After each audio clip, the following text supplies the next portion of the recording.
correct. And you're absolutely right.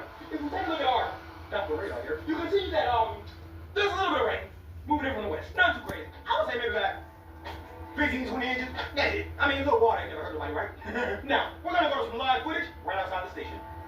If you look behind me, you can see.